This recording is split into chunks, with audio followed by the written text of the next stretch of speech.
Bom, nós ouvimos há pouco a Aline falando sobre o Braga Neto. E isso tem a ver, inclusive, com o assunto que a gente trata aqui agora. Claro que é um outro assunto, esse que a Aline mencionou. Nós ouviremos daqui a pouco informações sobre a operação da Polícia Federal.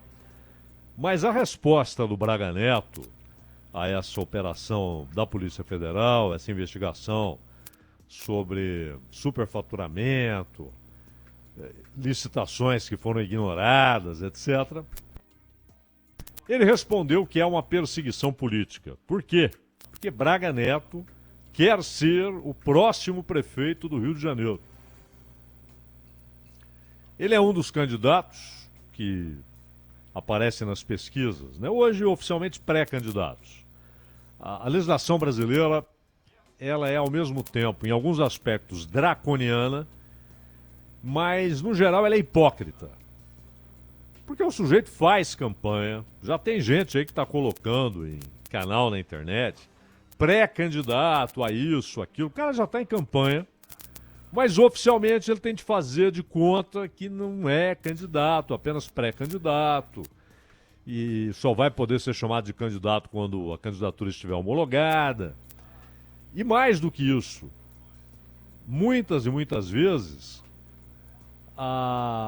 aquilo que define o que é um ato de candidatura do que é um ato meramente político fica num limbo jurídico.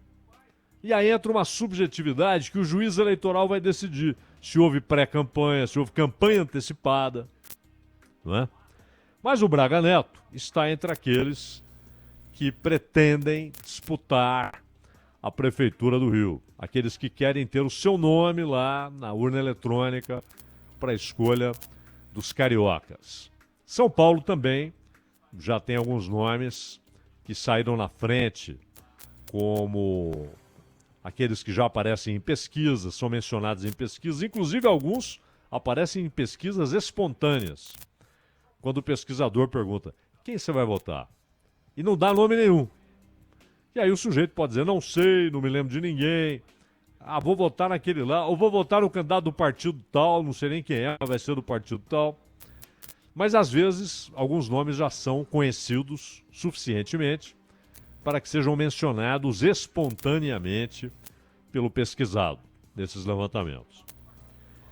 E essa eleição chama a atenção porque, de alguma maneira, ela já dá o pontapé inicial em outro jogo, o jogo de 2026, quando haverá, claro, eleição para assembleias legislativas, governos estaduais, Câmara Federal, Senado e Presidência da República.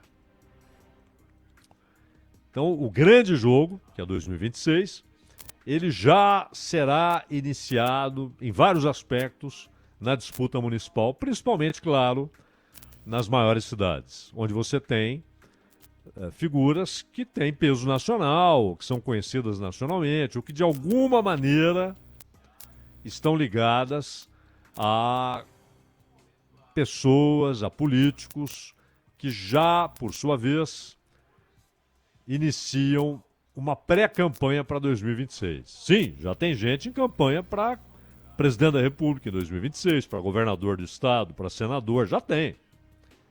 Já tem, para 2026. E é claro que a disputa municipal entra nesse jogo. Então, lá no Rio de Janeiro, o Eduardo Paes vai tentar a reeleição e o PT no Rio de Janeiro, ele tem algumas complicações, né? No estado do Rio. Tanto que o PT, ele tem muita dificuldade para ter uma candidatura viável, por exemplo, ao governo do estado. Geralmente lança uma candidatura, mas já preparado para, num eventual segundo turno, apoiar outro candidato. Do PDT, do PSB, né? Mas a Prefeitura do Rio, ela tem importância até pelo jogo de apoio que se projetará para 2026. E aí entra um negócio interessante. O Cláudio Castro, governador do Rio, não manifestou qualquer apoio ao Braga Neto, até aqui. Pode ser que o faça mais para frente. Por enquanto, pelo contrário, ele fala em apoiar outra candidatura. E é óbvio que o Bolsonaro, e no Rio de Janeiro, o Bolsonaro tem não só seu domicílio eleitoral, como tem uma margem de apoio muito grande. Então, o Bolsonaro, ele vai apoiar o Braga Neto, né? A não ser que haja no meio do caminho algum incidente, né, que afaste um do outro, mas o Braga Neto foi candidato a vice-presidente na chapa do Bolsonaro quando o Bolsonaro tentou a reeleição, né? Na primeira eleição foi o Mourão, na segunda era o Braga Neto. E o Braga Neto quer ser prefeito do Rio de Janeiro, mas, por enquanto, o Cláudio Castro não apoia o general. Ele quer um outro candidato.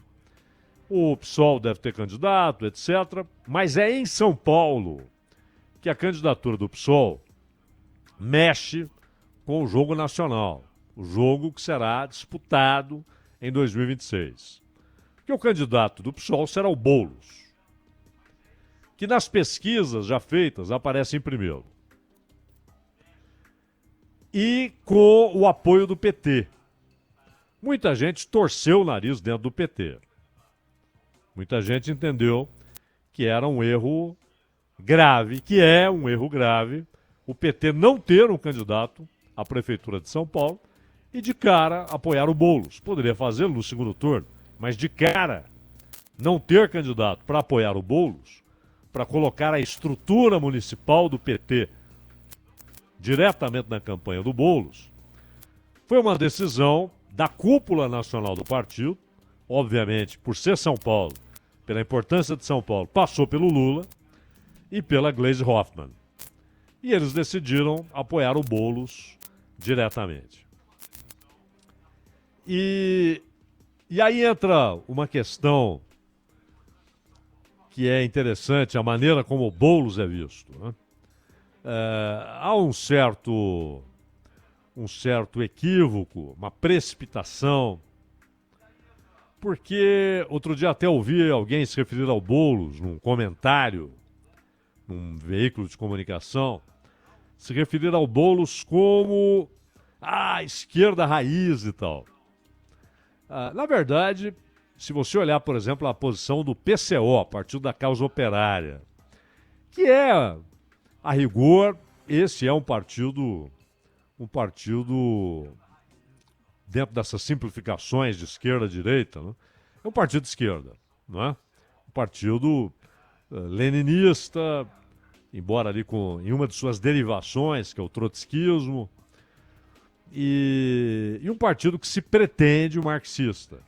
Aí já é uma outra história, muitas vezes é apenas pretender-se, né? Do ponto de vista teórico, conceitual, mas se pretende. Para o PCO, o Boulos é um sujeito que, na verdade, foi fabricado em laboratório, né? Na palavra do Rui Costa Pimenta, lá do PCO.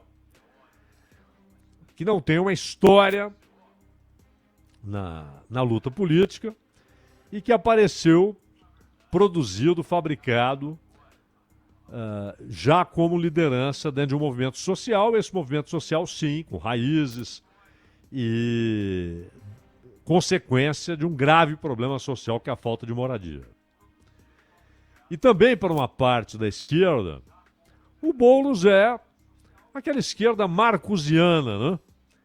Dos epígonos de Herbert Marcuse, que, na verdade, é uma esquerda reacionária, uma esquerda, a rigor, antimarxista, embora não saiba, embora acredite ser marxista, é antimarxista. Uma esquerda do lumpesinato. Mas esse acordo foi feito na disputa para o governo do estado de São Paulo. E aí o PSOL fez concessões que estavam atreladas a 2024, ou seja, o apoio do PT à candidatura do Boulos em 2024. Ele foi eleito deputado federal, mas quer ser prefeito de São Paulo. Aí tem também a Tabata. A Tabata tem sido uma usina de lugares comuns, não é? Geralmente a abordagem que ela faz dos problemas nacionais trazem ali posições que são filistinas, né? Ficam ali no lugar comum, aquilo que é um consenso e tal, mas tá bom. Mas e aí, qual é o processo? Como é que se faz isso? Como é que se realiza isso? E, claro,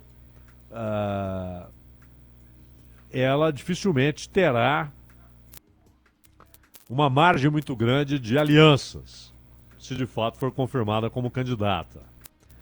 Há ainda o Kim Kataguiri. O Kim é um sujeito atuante, fala bem lá no parlamento, né? Geralmente ele tem intervenções ali que provocam discussões interessantes e tal, mas precisa estudar mais. Porque lá na CPI do MST, ele disse que a Coluna Prestes foi um movimento criminoso. Acho que ele não tem ideia, né? Do processo que desencadeou aquela saída dos quartéis daqueles militares que se insurgiram contra o governo federal e contra a cúpula das Forças Armadas, o movimento tenentista, que atravessou ali boa parte da década de 20 do século passado. E a Coluna Prestes é, sobretudo, um movimento de fuga com guerrilha e com descobrimento, paralelamente, descobrimento da realidade nacional. Eram soldados que estavam alienados da realidade nacional e andando pelo país, escapando da perseguição do exército e de outros confrontos, tentaram mandar até o Lampião para cima do Prestes. O fato é que ele, e grande parte da coluna, teve um contato inédito com a realidade nacional, com a pobreza nos rincões brasileiros, no Brasil profundo, né, como dizem. Grande parte do movimento resultou no apoio ao Getúlio Vargas, foi parte da base do golpe de 30, mas o Prestes não apoiou o Getúlio, e até porque ele havia ido para a Bolívia, começou a ter estudos, começou a estudar marxismo, etc. E depois vira uma figura icônica aí do comunismo no Brasil. Então, o Kim Kataguiri, que, repito, é um sujeito inteligente e tal, mas precisa estudar mais a respeito de alguns aspectos da história brasileira, até para que possa ter melhores parâmetros quando for tomar posições diante dos problemas nacionais. E ainda não se sabe, né, se ele terá a chancela do partido, mas as pesquisas são importantes, porque ele aparece ali com 8%, acho que no Datafolha, e isso faz com que ele tenha um poder de barganha com o partido. Ó, eu não estou lá no meio, 0,8, 1,2. O meu ponto de partida é alto, razoavelmente alto, e com a possibilidade de crescimento. Ainda falta um ano, né? Arredondando. Falta um ano para a eleição, são 13 meses aí para a eleição. Então, ele aparecendo bem nas pesquisas, ele praticamente induz o partido a apoiá-lo, a chancelar a sua candidatura. Você tem um cara que tem um ponto de partida elevado, se ele continua crescendo nas pesquisas, é claro que dificilmente o partido vai ignorar isso. E há o prefeito de São Paulo, Ricardo Nunes. E aqui entra parte desse jogo nacional. Por quê? Inicialmente, o Jair Bolsonaro indicou que apoiaria o Ricardo Nunes. Isso foi até uma nova frente de atrito entre Bolsonaro e o Salles, Ricardo Salles, deputado federal, que até é relator lá na CPI do MST. Ele queria ser candidato ao Senado, não teve o apoio do Bolsonaro. O Bolsonaro apoiou o o Marcos Pontes, o astronauta, que ganhou. O Ricardo Salles foi candidato, então, à Câmara, foi eleito. E, de novo, além da questão do Senado, de novo uma fonte de tensões aí, de atritos entre Bolsonaro e Salles, porque o Bolsonaro falou que ia apoiar o Ricardo Nunes. Aí o Salles xingou e derrubou algumas pontes com o bolsonarismo e há a dificuldade de que sejam reconstruídas. Podem ser, vejam o caso de Moro e Bolsonaro, né? Quando o Moro sai do governo, ele sai atirando. Ele, inclusive, fala que o Bolsonaro estava interferindo indevidamente na Polícia Federal, o que levou, inclusive, a uma ação judicial. Viraram inimigos. E, no entanto, na eleição em 22, se reaproximaram. O Moro, no segundo turno, apoiou abertamente o Jair Bolsonaro, né? Tanto que foi aos debates ali, fazendo parte da comitiva do Bolsonaro e tal. Então, você não pode dizer que as pontes estão definitivamente destruídas, não podem ser reconstruídas. Novas pontes não podem ser erguidas. Não é assim que funciona. Então, pode até ser que Salles e Bolsonaro se reaproximem. Mas o apoio do Bolsonaro ao Ricardo Nunes azedou ainda mais a relação entre Salles e Bolsonaro. Só que aí surgem tensões entre Nunes e Bolsonaro. Primeiro, com aquela ideia que surgiu de a Marta Suplicy aparecer como candidata a vice-prefeita na chapa do Ricardo Nunes. E aí a reação do Bolsonaro teria sido: se for a Marta como candidata a vice, eu não apoio o Ricardo Nunes. E, além disso, numa conversa com estudantes, o Ricardo Nunes meio que escapa de uma pergunta a respeito da sua ligação com o Bolsonaro, do apoio que ele estaria recebendo do Bolsonaro, e ele meio que tenta se colocar numa posição distante. Até porque o movimento que o Boulos faz de um lado, tentando ganhar parte do eleitorado independente, aquele que não é incondicionalmente PT, PSOL ou PL, não é incondicionalmente Lula, não é incondicionalmente Bolsonaro, e que é a maioria, é o eleitor independente. Aquele que passa a campanha observando, olhando, pensa em votar em um cara, depois muda, acha que o outro é melhor. E no dia da eleição, muitas vezes, é que ele toma a decisão, ou dias antes da eleição. É esse cara que decide a eleição. Qualquer eleição. Né?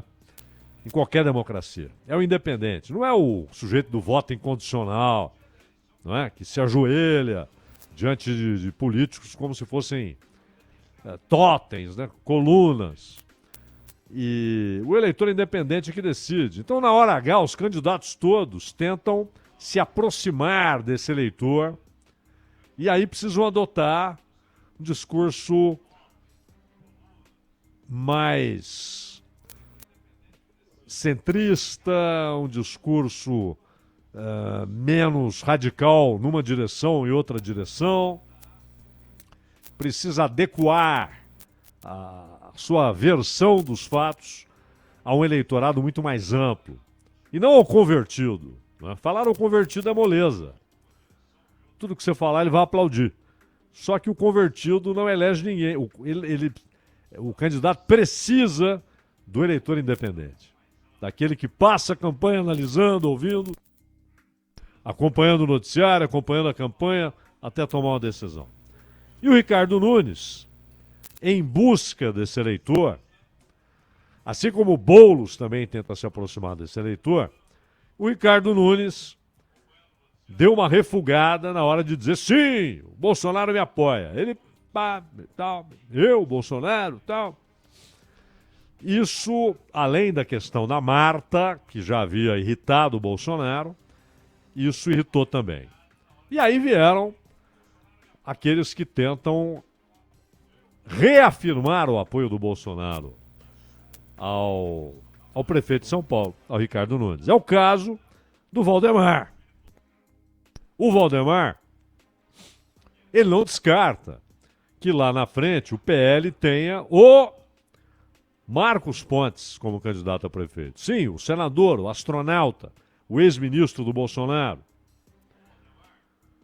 Eles entendem que ele tem apoio, não há rejeição, até porque ele não é um sujeito de posições políticas e tal. Ele ficou famoso porque tornou-se parte do programa da NASA, foi ao espaço, etc. E fez uma campanha política, não, como ministro, não provocou qualquer tensão com o Bolsonaro, não ganhou rejeição dos bolsonaristas. E por não ser um sujeito de discursos políticos, de posições políticas muito claras e tal, ele também não tem uma rejeição muito grande, né, nesse eleitorado independente. Mas o Valdemar ainda trabalha com a ideia de apoiar o Ricardo Nunes. Até porque isso significa a participação no atual governo. Não é? Porque o Ricardo Nunes é prefeito, ele não é só candidato. Ele é prefeito. Ele tem cargos, ele tem caneta. E tem o terceiro maior orçamento. Por quê? O maior orçamento é óbvio, né? Isso é uma obviedade até incômoda, de tão óbvia, mas tem de ser dita para colocarmos aí o rol, né, dos orçamentos. É o orçamento da União. O segundo maior orçamento é do Estado de São Paulo. E o terceiro maior orçamento é da cidade de São Paulo. É muita grana. E, portanto, você pode até, isso é muito comum na política, você reserva alguns gastos, quando você tem um orçamento para isso, para o ano eleitoral, para ter um impacto positivo no eleitor. O prefeito, então, faz isso com muita frequência. Governadores também, presidentes também. Mas os prefeitos, aquelas obras de impacto público, impacto positivo, né? Se são longas, eles começam antes para que estejam terminadas e tenham um impacto positivo no ano da eleição. Procuram evitar aumento de passagem de ônibus no ano da eleição. É bastante conhecida essa lista de medidas que são tomadas por administradores, levando em conta o calendário eleitoral. E, claro, esse jogo também é projetado para 2026. Tá bom, eu ajudo o cara aqui a se eleger. O que eu recebo em troca 2 anos depois? Porque no caso do Bolsonaro, ele está hoje impedido de concorrer. Não é? Há um impedimento jurídico, uma decisão do Tribunal Superior Eleitoral. Haverá recurso ao Supremo, mas convenhamos, quase inimaginável que o Supremo derrube a decisão do TSE. Mas isso não significa que não haverá interesses em jogo para o próprio Bolsonaro, como haverá para o Lula. Eu vou apoiar esse cara aqui. Qual o retorno desse apoio 2 anos depois? A eleição em 24, 2 anos depois, qual será o retorno desse apoio?